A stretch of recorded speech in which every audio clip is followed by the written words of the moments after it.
Bienvenidos a Cripto Latam al Día. El primer podcast boliviano dedicado a las criptomonedas, la tecnología blockchain y el universo Web 3, pensado desde y para América Latina. Consejos y estrategias en el mundo cripto. Bueno, buenos días Simón, un gusto tenerte aquí en Cripto Latam al Día. Por favor, si puedes presentarte brevemente. Buen día Carlos, muchas gracias por recibirme acá por el Alto en su cowork, está muy lindo. Bueno, soy Simón Bullé, soy uno de los 4 fundadores de Takenos que empezamos en 2022. Yo me dedico a toda la parte de lo que es marketing, difusión, hacer crecer Takenos, básicamente ese es mi objetivo. Y yo soy alguien que estudió administración de empresas, que siempre le gustaron los negocios, siempre le gustó la innovación, siempre le gustó la tecnología. Y bueno, desde que empecé a entrar en el mundo cripto por allá en 2018, me fue interesando bastante entender el mundo, pero sobre todo entender cómo podía aportar utilidad a la sociedad, ¿no? Ya, perfecto. ¿Y qué fue lo que te llevó a entrar al mundo cripto? ¿Cómo es que conociste esta tecnología y qué te animó a entrar a ella?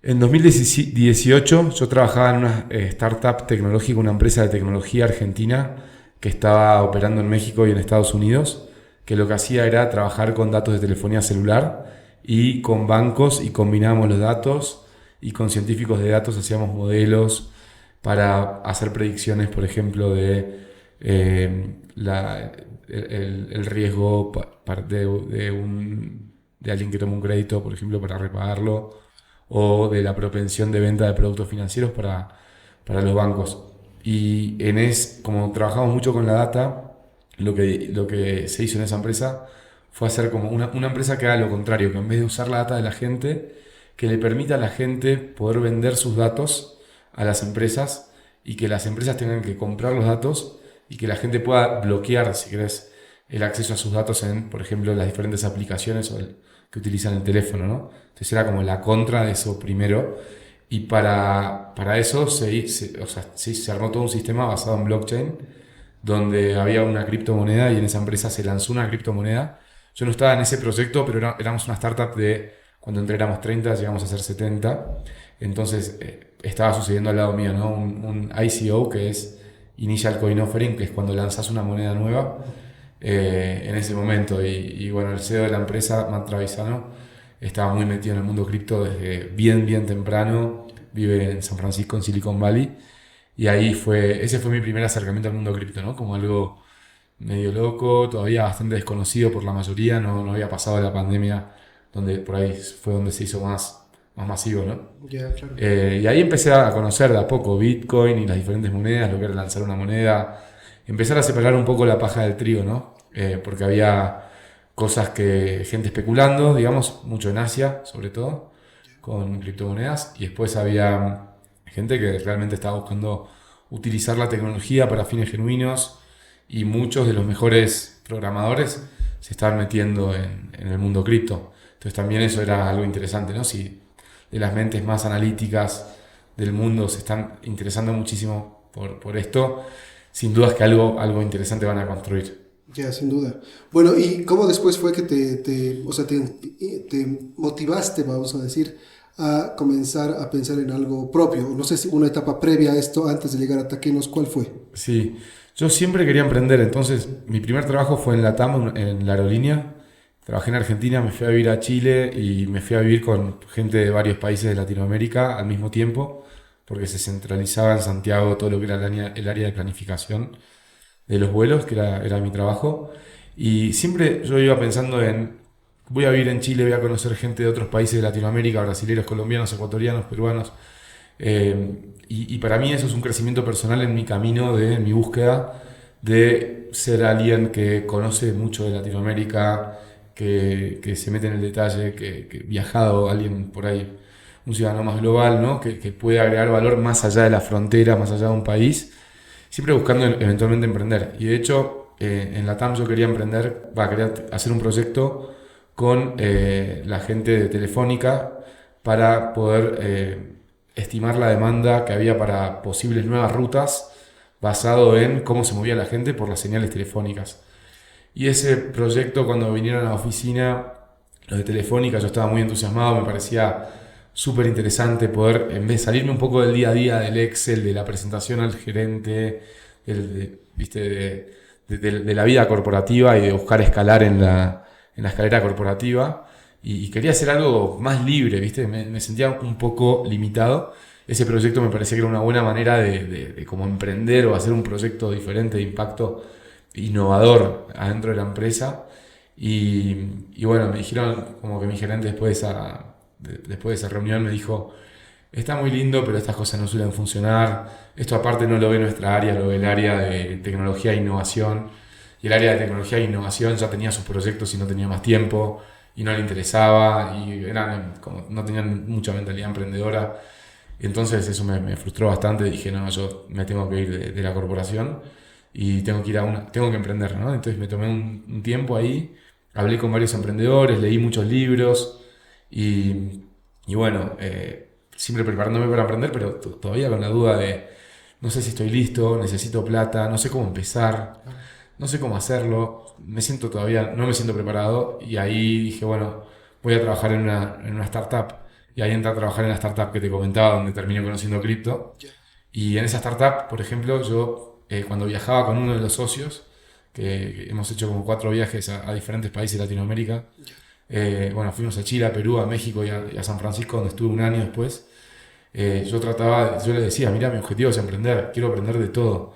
Y él me contaba todos los detalles de lo que era abrir la empresa, levantar capital, todo lo que les había salido mal, cómo se armó el equipo, cómo iba contratando gente, cómo miraba las finanzas. Entonces yo era una esponja que estaba todo el tiempo aprendiendo. Y en ese trabajo me fui a México también. Y después me fui a San Francisco y estuve un año en San Francisco. Y para mí San Francisco fue increíble experiencia. También en este camino, ¿no? De prepararme para cuando pueda lanzarme a emprender. ¿Y en San Francisco estabas trabajando o solo, digamos, colaborando con gente para aprender? No, estaba trabajando en esta misma startup que trabajamos con AT&T, una de las principales telefónicas de Estados Unidos, y con bancos de ahí, e implementando proyectos. Y me pasaba mucho tiempo hablando con emprendedores de allá, sobre todo los latinoamericanos. Empecé a jugar al fútbol con un equipo de emprendedores argentinos, uno que tiene una startup que se llama Pachama, que es de restauración de bosques mediante mediciones de emisiones de carbono. Otra que se llama Core, que es una inteligencia artificial para medir la productividad de los equipos, que también son empresas que ya están. Pachama ya, no sé, habrá levantado más de $200 millones o por ahí. Y Core también ya hizo más que Serie A. O sea, el CEO de Core tenía de advisor a Marcos Galperín, por ejemplo. Entonces es como que empecé a meterme como con otros emprendedores que yo admiraba para tratar de entender cómo habían hecho ellos para hacer ese camino, porque al final, si jugamos al fútbol juntos, éramos los dos humanos de carne y hueso. Entonces si ellos podían, ¿por qué yo no? Quería entender eso, ¿no? Así que bueno, fue todo un camino. Después ahí trabajé en otra startup porque no tenía plata, no tenía ahorros todavía. O sea, me iba gastando mis ahorros en las experiencias. Claro. Porque para mí en los 20 era como la edad de hacer experiencias.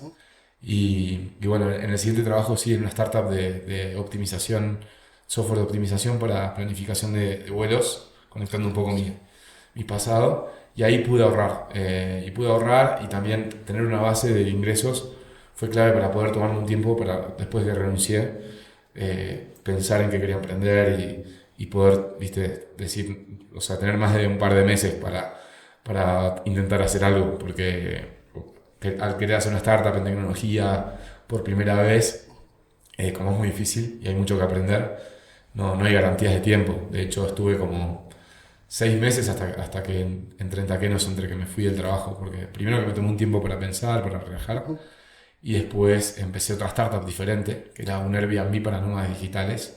Yo era nómada digital, Claro. también conectando con lo anterior, ¿no? De ir conociendo Latinoamérica, ir conociendo los mercados, de ir pensando en qué podría innovar en esos mercados. Y bueno, viajar y trabajar de diferentes lugares también era como buscar hacerlo diferente. ¿Eso empezaste en Argentina, digamos, esta idea del Airbnb? Sí, en verdad lo empecé en Brasil porque me fui a Brasil ¿Ya? a pensar esto. La idea me surgió en verdad en Colombia, donde había estado antes trabajando. que me inspiré mucho con unos amigos emprendedores que estaban emprendiendo en turismo alternativo en Colombia, como otra cosa no tan tecnológica, Yeah. pero me llevaron de viaje y dije, uff, yo quiero estar como ellos, súper motivado con su proyecto. Y ahí dije, basta, renuncié en Colombia, estando en Colombia, tenía un poco esta idea, la maduré un poco en Brasil y después volví a emprender Argentina porque, bueno, ahí, primero que soy ahí, conozco bastante gente ahí, emprendedores o mis amigos, todo. Y estaba muy barato además Argentina, entonces estaba bueno para emprender desde ahí, porque vivías por muy poco, entonces podías quemar poca plata Claro. en un escenario de tanta incertidumbre como emprender. Ujú. ¿Y eso qué año más o menos fue que comenzaste? Eso fue En Argentina. fin de 2021, en octubre de 2021, Ya. y estuve hasta marzo 2022 con este proyecto solo. Me asocié con una chica de Hong Kong que conocí por internet, como en un Tinder de emprendedores, de Y Combinator, que se llama Sí. Startup School, como la comunidad online de Y Combinator. Ya, o Y sea, ahí es para hicimos que se match. conozcan entre emprendedores, en realidad. Sí, ella estaba en Hong Kong, había vivido en San Francisco, había trabajado en Facebook, en Meta, hacía producto, era muy inteligente, tuve una llamada y era como, teníamos una idea muy parecida. La mía era más como un Airbnb para lugares de naturaleza, bien curado, para que, como donde tengas toda la información de si vas a poder trabajar remoto, tener señal o no. Y ella estaba pensando algo más para nómadas digitales americanos que iban a México, entonces algo más de ciudad. Hicimos como un pacto, un punto medio, Ya. donde dijimos, bueno, hagamos ciudades, yo sacrifico la parte más de naturaleza que era más idealista mía, pero hagamos Buenos Aires, que como estaba muy barato, estaba muy de moda, que iban nómadas digitales de todo el mundo a pasar el verano, sobre todo, ¿no? 6 meses, los 6 meses más lindos, si de septiembre a abril se llenaba de extranjeros. Ya, vaya, interesante. Sí. Y bueno, entonces de ahí decidiste, después de este emprendimiento, digamos, que supongo que tal vez no prosperó mucho como esperabas, Sí. emprender y algo más con blockchain. Claro, bueno, ahí en verdad este emprendimiento no prosperó mucho. Ujú. Como estaba solo, después como con la de Hong Kong no terminó funcionando, eran muy difíciles los horarios y estaba un poco estancado. Y me metí en un programa de emprendedores que organizaba la gente de Draper Startup House en Buenos Aires, que eran amigos míos que estaban. ¿Eso es algo parecido al Y Combinator, pero en Buenos Aires? Una cosa así, es como una aceleradora de emprendedores de startup que quieren levantar capital de inversores de capital de riesgo, Ya, de VC, pero que no, digamos, y termina como que haces el curso durante un mes, ponele, con otros emprendedores en tu etapa bastante inicial en general.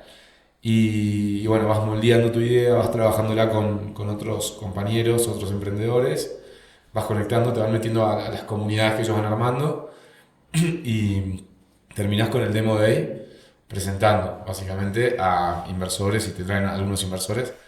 La verdad que casi nadie levanta capital ahí mismo, o bueno, algunos por ahí sí, pero te entrenan como para entender cómo es ese camino de armar una startup de tecnología escalable que pueda hacer como crecer muchísimo y ser un unicornio o más, claro. o una empresa pública el día de mañana, y cómo es ese camino de levantar capital de inversores, ¿no? Comparado con el camino de emprender por ahí y reinvertir los propios ingresos, ir más lento. Claro. El bootstrap. Eso más que nada va dirigido a cómo tú vas a orientar tu negocio, cómo vas a planificarlo. Cuestión de que los inversores se animen a decir, este es un negocio que va a estar bien manejado, va a rendir, digamos, económicamente, Sí. y te pongan el financiamiento, ¿verdad? Sí, el inversor de capital de riesgo, de venture capital, Ya, en general busca algo bastante similar. Cada uno por ahí tiene sus diferentes tesis, ¿no? Algunos buscan invertir en biotecnología, otros buscan invertir en impacto social o impacto ambiental, otros por ahí buscan fintech, otros son agnósticos que invierten en cualquier cosa. Digamos, cada uno tiene su especialidad por ahí, y muchos son muy generalistas. Pero lo que buscan es un retorno altísimo. Dicen, si yo te invierto a una evaluación de 10 millones de dólares, yo espero que tu compañía valga por lo menos 1.000 millones de dólares o 10.000 millones de dólares, ¿no? O sea, quiero meterle, no sé, 100x, 1.000x a mi inversión. Solo eso buscan. Ellos invierten en muchas empresas, saben que la mayoría va a fracasar, entonces no importa tanto el riesgo, siempre hay un riesgo, dos riesgos muy grandes. Es normal de cuando estás queriendo armar algo muy grande y todavía estás en una etapa muy temprana, es normal que te digan, bueno, ¿por qué no sé? Google no podría hacer esto, por ejemplo, no sé, o como un comentario de una startup no sé,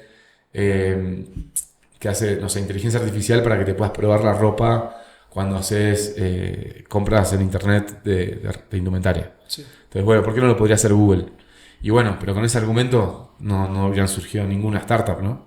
Claro. Porque todo lo podría haber hecho Google, todo lo podría haber hecho Meta. Pero bueno, digo, ese es un ejemplo de riesgo, o riesgo legal, o riesgo de lo que sea. Entonces, hay alto nivel de riesgo, pero lo que sí o sí busca el inversor de Venture Capital es que tu inversión pueda ser un 1000x o un 100x. Si eso no está sobre... Porque ellos dicen, 50% va a fracasar, 30% va a ser medio mediocre, o sea, va a terminar ahí más o menos una pyme, 20% le va a ir... 10% le va a ir bastante bien, al otro 7% le va a ir muy bien, y un 3% más o menos la rompe, ¿no? La saca del estadio, como dirán los colombianos. Entonces, ellos buscan que vos seas una de ese 3%. Si vos apuntás a ser una muy buena empresa, pero no tenés chance de ser de ese top 3%, a ellos no les interesa. Ellos piensan como yo invierto en 100 empresas y necesito una, o dos, o tres, que yo recupere toda la inversión de todas las otras con una sola o dos. Así es la lógica del Venture Capital. Y eso en ese programa te lo enseñan, ¿no? Interesante. Y ahí lo conocí a Lucas, a mi socio, que es el CEO de Taquenos. Somos 4 socios. Y él venía con el proyecto de Taquenos. Él venía de trabajar en Invertir Online con Fran Gulú, que es el otro socio, que estaban trabajando en armar productos para que la gente de Argentina pudiera invertir en Estados Unidos. Y ellos vieron que había mucha gente de Argentina que estaba ganando en el exterior, o que tenía dinero en el exterior. Y como por las burocracias de esta startup, si crees que ya le había comprado un banco y que era una startup de la generación anterior, de los principios de los 2000, digamos, de las .com. Como que no podían darles una solución y no había ninguna solución para toda la gente que tenía plata en el exterior o que empezaba a cobrar en el exterior para poder hacerse esos ingresos localmente. Entonces, Lucas tenía muchas ganas de emprender también, estaba viendo qué hacer. En su momento había evaluado hacer un MBA y dijo, prefirió que no. Y prefirió emprender. Y a mí me había pasado algo parecido. Había pensado si estudiar en Estados Unidos o si irme a vivir allá. Y decidí que no, que quería emprender. Entonces había renunciado. Entonces como que nuestras trayectorias venían similares. Y el problema que quería resolver Lucas de toda la gente esta que estaba trabajando para afuera y no tenía cómo traer su dinero, yo también lo venía viendo y venía como observando ese campo, ¿no? en mi tiempo libre como emprendedor, y me parecía que, a diferencia por ahí de lo que yo estaba pensando para nómadas digitales, que había muchísima demanda, que había un mercado muy creciente en Argentina porque post pandemia había mucho trabajo remoto y en Argentina la moneda estaba muy devaluada, los salarios en dólares estaban muy bajos y el que ganaba en dólares viviendo en Argentina era rey. Entonces todo el mundo buscaba un trabajo en dólares y entonces en la combinación del trabajo remoto y la situación de Argentina estaba creciendo con toda la torta, ¿no? Entonces, y nadie estaba atendiendo a ese mercado, porque además había restricciones en Argentina. A eso se le sumaba eso, entonces eso hacía que en Argentina la chance era todavía mucho mejor, pero obviamente era un desafío pensar en, bueno, pero si hay restricciones, ¿cómo vas a hacer para que esto sea legal? ¿Restricciones con criptomonedas, dices? No, restricciones con cripto ni siquiera, era gris, no era un tema, ¿no? Restricciones con los dólares. Bueno, no podías, si vos ingresabas tus divisas del exterior, tenías que hacer unos procesos muy engorrosos con los bancos, y si el dólar paralelo estaba al doble que el oficial, te liquidaban al oficial. Entonces nadie lo hacía, absolutamente nadie lo hacía. Entonces el sistema estaba roto, porque la gente que hacía iba por financieras ilegales, ¿no? Entonces les transferían a financieras ilegales y le pedían a las financieras que después le den el efectivo ilegal en Argentina. Ilegal, entre comillas, porque lo hacía todo el mundo, porque era la única opción que quedaba. Pero en este contexto estaba surgiendo muy fuerte el ecosistema cripto en Argentina. ¿Por qué? Porque en 2020 y 2021 entró mucho capital al ecosistema emprendedor y de cripto también. Hubo un bull run de Bitcoin y de todas las monedas en general, o casi todas. Entonces se empezaron a formar muchas comunidades de cripto y bueno, había también grupos que fondeaban a estos grupos, a estas comunidades y habían eventos y demás. Y surgieron algunas startups en Argentina, como una que a mí me gusta mucho, que es Lemon Cash. Y Lemon, por ejemplo, facilitaba que la gente pueda básicamente con pesos comprar cripto, todo tipo de cripto, no estaban tan enfocados en las stablecoins, y que pudieran básicamente tener Bitcoin o cualquier cripto, invertir, generar rendimientos, mismo con stablecoins también, poder retirar cripto, mandarse cripto entre cuentas, poder gastar con una tarjeta al tipo de cambio paralelo, porque básicamente el saldo estaba en cripto en USDC y vos lo podías cambiar a cuando vos pagabas con la tarjeta de ellos, se convertía al tipo de cambio paralelo. Era una venta de cripto, ¿no? Entonces era como un montón de buenos hacks para sobrevivir en este sistema tan complicado de ese momento de Argentina. Y además, como tenían plata, hacían un montón de marketing, daban stickers lindos, todo el mundo, había un hype, ¿no? Claro. Y pagaban intereses altísimos, como 15% anual en dólares, y te daban cashback de como 4%. Y Lucas tenía la idea de que cuando yo le preguntaba, ¿pero esto es escalable? ¿Y esto no es solo argentino? Como, ¿esto es latinoamericano o global? Y esas eran mis dos principales dudas por las cuales yo no me había metido antes a profundizar en ese mercado, que también lo había mirado. Y Lucas me dice, no, esto se puede hacer perfectamente legal con cripto, con las stablecoins. Y ahí dije, interesante. Y esto no es de Argentina, esto es global. O sea, en todo el mundo cada vez la gente va a hacer más trabajo remoto y cada vez va a haber más conexiones entre países, independientemente de las fronteras. Entonces, esto tiene sentido. Obvio, en Argentina había gasolina, ¿no? Entonces vos tirabas un fósforo y prendía fuego todo. Pero era nuestra oportunidad también. Y nosotros hicimos el curso y durante el curso yo lo ayudaba bastante a Lucas, trayéndole clientes, y Lucas me empujaba y me decía, vení, vamos a trabajar juntos a un café, y Lucas estaba solo, había estado intentando asociarse con un socio técnico para poder entrar en Y Combinator y ser atractivo para los inversores de Venture Capital, y como que le estaba costando, es muy difícil conseguir un socio, en ese momento por ahí él todavía no lo sabía, entonces se frustró un poco.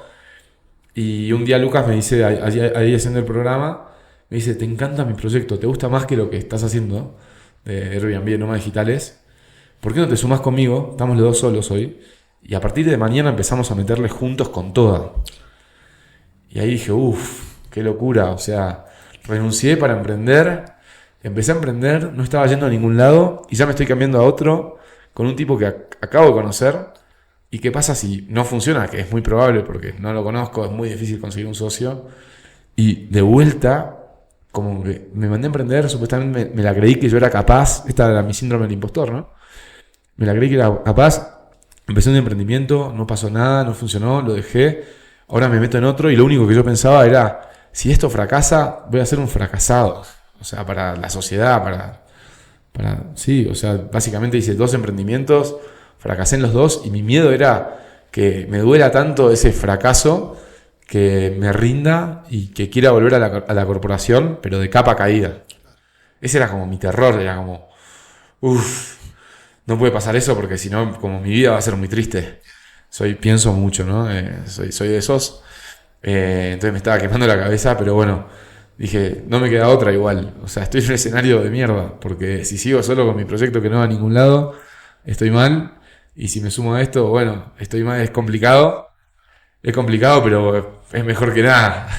Entonces dije, bueno, me mando, ya fue, arriesgo, y al mismo tiempo me acordaba un poco, ¿no? Lo que siempre me decían de emprender, que es cagarte a palos. Claro. Entonces, surgió la oportunidad de cagarme a palos, esto es cagarse a palos, o sea, es las cosas más feas que lo que aparenta feo, digamos. Tengo un amigo que me hablaba de un concepto que me encanta, que es, vos en una startup o emprendiendo tenés the good, the bad, o sea, lo bueno, lo malo, and the ugly, y lo asqueroso, ¿no? Esas cosas como que las tenés que agarrar, pero es olorosa y asquerosa, de una fea textura, y que no querés ni mirarla, pues fea. Bueno, eso.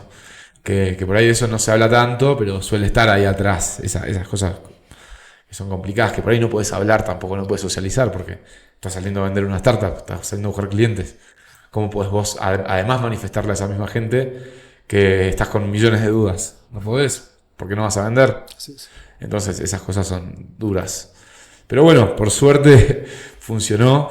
Fuimos trabajando bastante en nuestra relación. Al toque se sumó Joaquín, que es el director de operaciones, que era amigo de Lucas de antes, y Fran, que era el que trabajaba con Lucas en Invertir Online, que era hermano de mi mejor amigo de la infancia. ¿Por coincidencia fue eso? Yo lo conocía desde que era un bebé. Coincidencia total.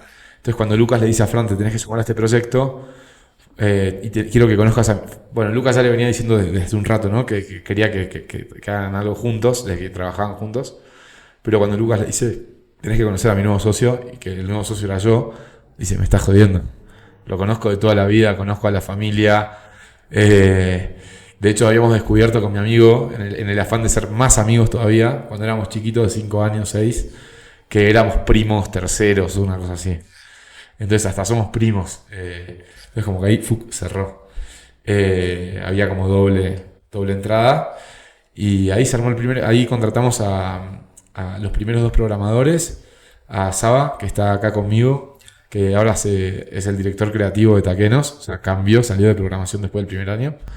Y al Rulo, que en ese momento cuando entró tenía 20 años, había sido youtuber a los 15 y es un autodidacta, un talento impresionante. Y en 3 años y medio de Taquenos, 3 años él, se desarrolló una barbaridad, y es un líder nato.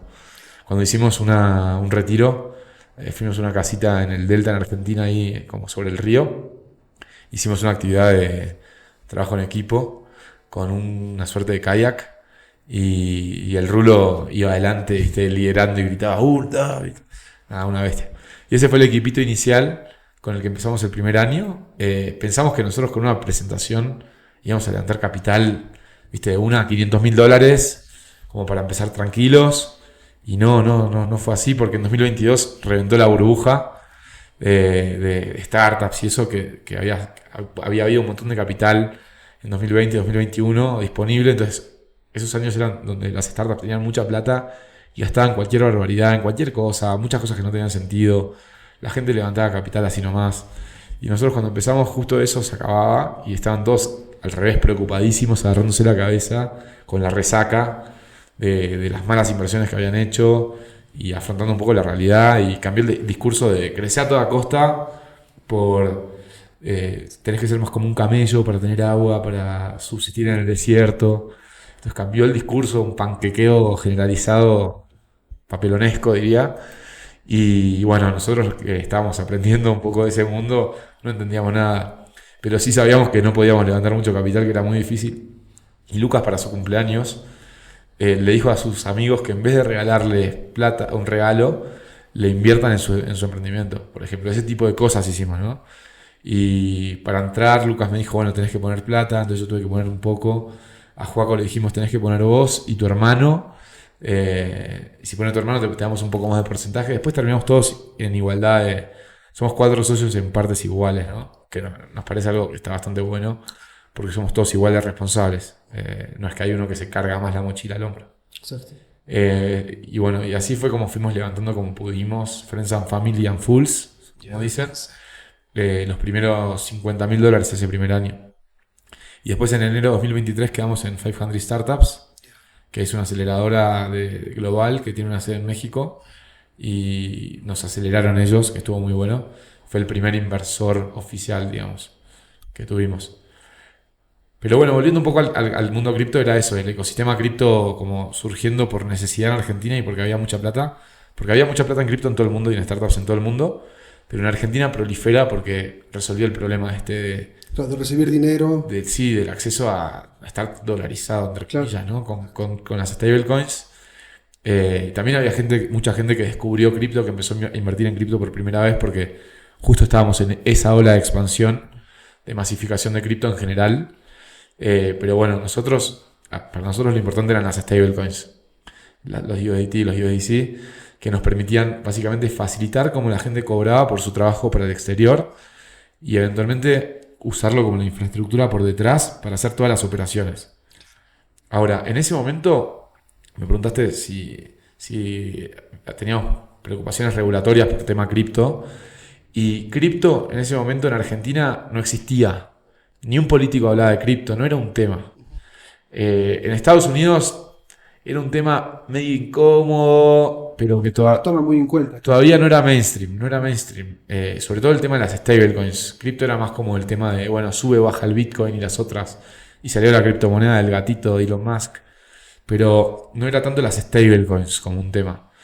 Y nosotros apostamos por ese camino, por más que era muy difícil trabajar con Estados Unidos, con proveedores de Estados Unidos, teniendo cripto, porque todavía los bancos de Estados Unidos tienen mucho miedo con cripto, ¿no? Y los gobiernos ¿Aún hasta ahora hay ese miedo? No, cambió. Cambió. ¿Ya? Entonces nosotros tuvimos como mucho riesgo, si querés, por trabajar con cripto, cuando no era algo todavía muy aceptado, ni se sabía si Estados Unidos iba a tomar una postura pro cripto o decir enterramos cripto, listo, y lo hacemos desaparecer. Viste que Estados Unidos tiene ese poder. Claro. Entonces, si pasaba eso, íbamos a tener que cambiar nuestro modelo de negocio, cambiar nuestros proveedores, cambiar toda nuestra infraestructura que veníamos construyendo. Pero bueno, elegimos por cripto porque simplemente era lo que más nos servía, lo más eficiente para resolver el problema de la transaccionalidad internacional. Y era realmente superior en costos, en velocidad, en posibilidad de innovar, en poder atar todos los diferentes países a través de una centralización de criptomonedas estables. Y a la gente le sirve mucho, y sobre todo en países como en Argentina o en Bolivia, donde hay problemas más jodidos, ¿no? Claro. En Colombia también incluso. Entonces, por suerte optamos por ese camino, porque después en Argentina surgió la normativa cripto el año pasado, donde nos inscribimos como proveedor de servicios de activos virtuales ante la Comisión Nacional de Valores, y la verdad que teníamos un poco de incertidumbre de qué iba a pasar. Yo pensaba que regulación iba a ser malo. Por ahí no pensaba lo mismo Joaquín, que es mi socio de operaciones, que es abogado y se ocupa de todos los temas legales y de compliance. Y la verdad que fue algo que nos hizo trabajar bastante para prepararnos para hacer todos los reportes y todo eso. Pero ahora estamos en un marco regulatorio, claro. Eso es espectacular, está buenísimo. Más bien les ayuda mucho más a avanzar. Totalmente. Y digamos más confianza para la gente. Totalmente. Los usuarios. Para los clientes, tenemos un marco regulatorio claro. Así que la verdad que estuvo muy buena la regulación en Argentina. Y nos ayudó un montón. Y ahora en Bolivia estamos esperando la regulación. Y sale en teoría el 3 de julio. Vamos a ver si sale o no, se atrasa. Seguramente habrá un tiempo de adecuación. Y estamos en proceso de abrir nuestra sociedad acá. Yo ya tengo el carnet de residencia de Bolivia. Qué bueno. Así que voy a ser el representante legal acá. Y bueno, estoy acá, así que estoy viviendo acá. Y bueno, vamos a ver cómo nos adecuamos y cómo le encontramos la vuelta. Pero con optimismo de que es para mejor. Ya, perfecto. Ahora, bueno, coméntanos un poco más ya sobre Taquenos como tal. Digamos, cuál es su perspectiva justamente aquí en Bolivia y tal vez después en América Latina, ¿no? Buenísimo. Bueno, Taquenos nació para resolver el problema de los que trabajaban desde Argentina para el exterior, y ese es nuestro principal nicho en Argentina, pero fuimos desarrollando un montón de productos. Al principio era puramente transaccional, después le agregamos la billetera, después múltiples formas de retiro, la tarjeta emitida en Estados Unidos, la tarjeta emitida en Argentina, múltiples formas de depósito. Entonces, hoy Taquenos se volvió una billetera móvil mucho más potente, y nuestra visión es ser la solución financiera más ágil, simple y efectiva de Latinoamérica. Algo como lo que Revolut está logrando en Europa, pero en Latinoamérica y basados en una infraestructura de criptomonedas estables. Y nuestro desafío de fin de año pasado, donde crecimos por 10 en todos los múltiplos, usuarios, volumen, facturación, todo, fue de regionalizarnos. Y dijimos, tenemos que tener mínimo el año que viene 30% de los usuarios y del volumen afuera de Argentina, y ya empezar a expandirnos en Latinoamérica. Habíamos intentado México el año pasado, pero todavía estábamos un poco temprano para encarar un mercado que requiere por ahí tanta inversión como México. Entonces lo pospusimos y repensamos la regionalización. Y el año pasado empezamos a ver tracción en Bolivia y bueno, decidimos venir a Bolivia a explorar, y de a poquito fuimos avanzando sobre el proyecto y nos hizo sentido. Y hace 2 meses, o un poco menos, que ya lo tomamos como un proyecto oficial de Taquenos y ya todos los equipos están trabajando sobre eso. En mi caso, marketing. Así que bueno, ahí empezamos a trabajar porque veíamos que mucho de lo que habíamos construido en Argentina también servía para Bolivia. Nosotros decimos el 80-20. El 80% del producto de Argentina, que ya tenía 3 años de ir madurándolo, sirve para Bolivia. Y hay un 20% que tenés que adaptar. El proceso de onboarding, no pedir código postal, por ejemplo, que acá no hay. Adaptarse a cómo leemos en nuestro proceso de verificación los documentos bolivianos, cómo interpretamos la data de Bolivia, algunos detalles de eso, los depósitos en bolivianos, los retiros en bolivianos, que es único acá, que acá no hay tarjeta, la tarjeta local todavía no la tenemos, entonces nos gustaría implementar pagos con QR, por ejemplo, porque por ahí tiene más sentido. Son algunos detalles, pero después la forma de comunicar, ¿no? La forma de llegar al mercado. Por ahí cambia la red social en la que te manejás. Por ahí requerís construir más confianza. Por ahí como ya entraste a un mercado con un producto más maduro que como en Argentina, donde empezamos operando por WhatsApp, ya podés entrar más fuerte de una. Entonces hay diferencias, pero el 80% es lo mismo.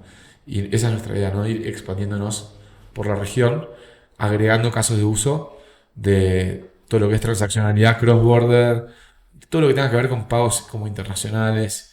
Pero bueno, también abiertos a entender los mercados y ver qué necesidades hay y cómo agregamos el máximo valor en esos mercados. Y sabemos que si atacamos problemas concretos, como por ejemplo los que están en Bolivia ahora, podemos ser mucho más efectivos también en adquirir usuarios, en difundir nuestra plataforma y agregar mucho más valor mucho más rápido. Porque estás ayudando, o sea, la gente te usa solo si le agregas valor, porque nadie obliga a nadie a usar Taquenos, ¿no? De acuerdo. Entonces, digo, si hay un problema más grande, aportás más valor. Y hay un libro que se llama, o un documental creo que dice Chasing Waves, como persiguiendo olas. Y como que a mí me quedó un poco el concepto en la cabeza, ¿no? De Chasing Crisis, de persiguiendo las crisis, ¿no? Porque al final es donde más valor tenés para agregar.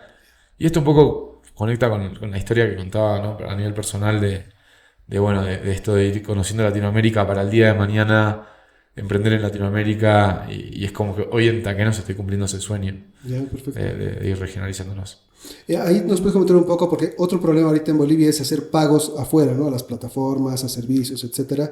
Tú dices que más bien con Taquenos se tiene una tarjeta virtual. Sí. Esto es inmediato, tienes una cuenta inmediata. O sea, uno abre la cuenta en Taquenos, tienes tanto la tarjeta y la cuenta en Estados Unidos de forma inmediata, ¿o qué proceso se sigue? Sí, cuando te abrís la cuenta en Taquenos te verificás con tu carnet de identidad boliviano. Una vez que estés verificado, podés solicitar la tarjeta. Es una tarjeta emitida en Estados Unidos y vos podés depositar en Taquenos. Hay un solo saldo que es en dólares digitales, o sea, equivalente a USDT. Y vos podés depositar bolivianos, vas a depositar bolivianos y ahí generas un QR. Pones el monto que querés depositar en bolivianos, te sale a qué tipo de cambio, que es el paralelo, y básicamente generas un QR y pagando ese QR se te acredita inmediatamente en Taquenos en dólares digitales. Y ya desde tu saldo podés usar la tarjeta para compras virtuales, para pagar suscripciones, para pagar meta ads, para pagarle a importadores, para pagar cualquier cosa en moneda extranjera, para viajes, por ejemplo. Es una tarjeta que hoy por hoy es solo virtual, que la podés agregar en Apple Wallet o en Google Wallet, la billetera de Google o la billetera de Apple, y podés pagar directamente con el teléfono. Nos piden mucho la física a pesar de que está esa opción disponible. Como que en Bolivia hay que encontrarle un poquito la vuelta tenés que por ahí cambiar la región a Estados Unidos para que te deje agregarla. Algún truquito así. Algunos teléfonos no tienen NFC, la minoría, pero algunos no tienen. Pero en general funciona este método. Pero nos pide mucho la física, así que seguramente también la hagamos. Y después en Taquenos tenés múltiples formas de depósito que todas convergen a USDT. Hay un solo saldo, no hay múltiples monedas. Pero vos podés depositar dólares de Estados Unidos en una cuenta virtual sin costo. ¿Desde otra cuenta de Estados Unidos? ¿Desde otro banco podría decir? Sí, dentro de Taquenos vos abrís una cuenta virtual en un banco de Estados Unidos. Y te pueden depositar ahí terceros o vos mandarte plata ahí. Transferencia doméstica de Estados Unidos sin costo. Perfecto. Te depositan $100, te entran 100. Euros, también una cuenta IBAN, que es como un número de cuenta único para cada usuario en Europa. Y te pueden depositar terceros o podés vos transferirte de otra cuenta de Europa, transferencias europeas. Después podés generar link de pago con Pix y te pueden pagar escaneando un QR de Brasil, de Pix, también, en reales, sin costo. Puedes depositar o te pueden depositar USDT o USDC sin costo también. Y eso básicamente, creo que me estoy olvidando alguna, pero bueno. Y puedes generar un link de pago para cobrar con tarjeta de cualquier país menos de Bolivia o de Argentina. Ya. Tarjetas internacionales, por ejemplo, te tienen que pagar de Japón. Bueno, generas un link de pago, le mandás y te pagan con tarjeta. Ese sí tiene un costo. Tarjeta. Sí, exacto, así es fácil.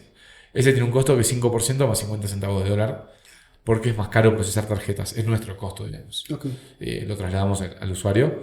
Entonces, si puedes usar las opciones gratis, genial. Si no, tenés esta opción que te puede salvar y te evitas de usar un PayPal. Claro. O esas plataformas que igual son carísimas y después es dificilísimo salir y que por ahí te congelan la cuenta y no tenés con quién quejarte porque no son locales. Nuestro diferencial queremos que sea la localidad. Y por eso estamos acá. Y por ahí no vemos que otras billeteras estén acá, ¿no? Y justamente, bueno, eso iba el punto. Y hay varias billeteras que están, digamos, en Bolivia, mundiales, obviamente, muchas más. ¿Qué se diferencia de Taquenos? ¿Por qué, digamos, una persona podría tener más confianza con Taquenos que con otras billeteras? Buenísimo. Creo que lo primero que dije, el factor local, ¿no? Nosotros queremos tener una presencia mucho más fuerte local. Después, me parece que es la simplicidad que te ofrece Taquenos. Siempre buscamos diseñar la plataforma más fácil que la pueda usar cualquiera. Estamos armando un curso que se llama Taquenos explicado con Chubis para que cualquiera lo pueda entender. Por eso nuestra forma de funcionar es mucho más fácil que otros, porque no tiene P2P. Entonces no es que vos tenés que meterte en una plataforma de trading como es Binance y tenés que entender cómo funciona eso, que es un lío que tiene de todo. O sea, es súper complejo, es un producto espectacular, pero es súper complejo. En cambio, en Taquenos vos entrás, vas a depositar bolivianos, escaneás el QR y listo.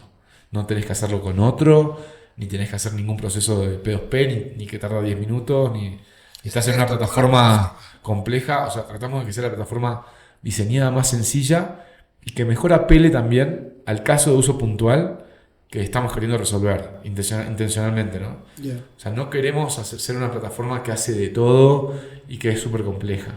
Queremos ser simples para poder ser lo más masivos posibles y que la gente nos pueda usar súper rápido, ágil, eficientemente y tener una buena experiencia sin mayores fricciones. Ya, perfecto. Ahora, ¿qué tú le dirías a la gente también para que adopte la tecnología como tal? O sea, porque todavía hay cierto, digamos, sentido de inseguridad, ¿no? Sí. Y en general, de lo que sea, cuando hablamos de criptomonedas, dices, ¿cómo será? ¿Cómo funcionará? ¿Si quedará mi dinero ahí o no?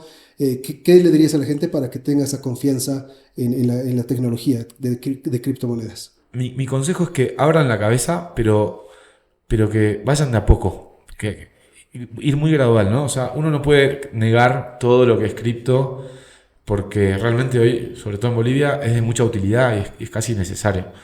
Pero tampoco por eso tiene que aceptar cualquier cosa que tenga que ver con cripto que cualquiera te quiera venir a vender. Porque es de público conocimiento que hay muchas estafas. Entiendo que en Bolivia el nivel de estafas es altísimo, entonces también la gente por eso desconfía mucho. Y cripto también es muy complejo, el mundo cripto, blockchain, las plataformas centralizadas, descentralizadas. Entonces, al ser tan complejo, hay que tratar de ir de a poco y separar la paja del trigo, ¿no? Entonces, empecemos por USDT. Listo. Una criptomoneda estable que equivale a $1. Entonces, si vos tenés USDT, estás como ahorrando como si fuesen dólares. Entonces, estás protegido de si hay una devaluación, por ejemplo. Y si vos podés hacer pagos con USDT, por ejemplo con una tarjeta como la de Taquenos, vas a poder hacer pagos en moneda extranjera que por ahí si no podrías hacer. Listo. Y si podés comprar USDT simplemente depositando con QR, es una forma de empezar. Y ahí empezás a usar cripto. Después eventualmente podrías hacer un retiro en USDT a un tercero desde Taquenos, por ejemplo, y que el tercero reciba USDT y le pagaste con USDT y entendiste cómo es la billetera en USDT. Pero es eso, es ir de a poquito. O sea, empezaría haciendo algo tan simple como depositar con QR, comprar un poco de USDT para hacer pagos con tarjeta o para, no sé, pagar algo en cripto o para tener cripto y probar cómo es. Y iría de a poquito estudiando y tratando de guiarme también por amigos, por gente de confianza, ¿no? Gente de confianza que te sepa educar y llevar de a poco. Ya, perfecto. Eso. Ahora diles, bueno, ya un poco llegando también al final de la entrevista, ¿hay algún tema que tú quisieras comentarnos, ya sea de Taquenos, ya sea personal, que no hayamos tal vez hablado en la entrevista? No, simplemente agradecer por cómo nos recibieron en Bolivia. La verdad que es un placer. Vinimos con un pasaje de ida y ya vamos 2 meses y tenemos planes de seguir acá. Y eso es por algo, porque si la estuviéramos pasando mal no hubiéramos seguido ese camino. Claro. La gente siempre fue muy abierta y muy amable con nosotros. Así que bueno, agradecer en primer lugar. Y después comentarles que vamos a seguir por acá. Hoy es 29 de junio. Esta semana es domingo. Estamos viajando. Ahora me voy directo al aeropuerto. Vamos una semana a Cocha, que no conocemos todavía. Después vamos a Santa Cruz, que hay un montón de eventos de Venture Capital. Está el Bici Ailat, que organiza acá Inco, y muchos eventitos más. Y va bastante gente del mundo más emprendedor. Y después veremos cómo seguimos la gira. Pero nuestra idea es estar presentes en Bolivia. Estamos haciendo contactos. Se está sumando mucha gente al barco de Taquenos para ayudarnos con diferentes formas de ir empujando nuestro proyecto. Bueno, incluso ustedes nos han propuesto bastantes cosas, así que tenemos mucho por hacer. Así que, bueno, invitarlos también a acercarse a Taquenos, seguirnos en redes sociales, a cualquier propuesta que tengan, proponérnosla. Tenemos comunidad de WhatsApp, también pueden ahí estar en contacto con el equipo y con otros usuarios. Así que eso, invitarlos a estar cerca, a seguirnos, a ojalá apoyarnos, les pedimos por favor. Nos sirve mucho y bueno, somos súper abiertos y bienvenidos a colaborar. Perfecto, bueno, te agradezco mucho por el tiempo, por darnos este tiempo para la entrevista y esperemos tenerte de vuelta aquí en Crypto Latam al día. Buenísimo, así será. Muchas gracias a ustedes. Gracias.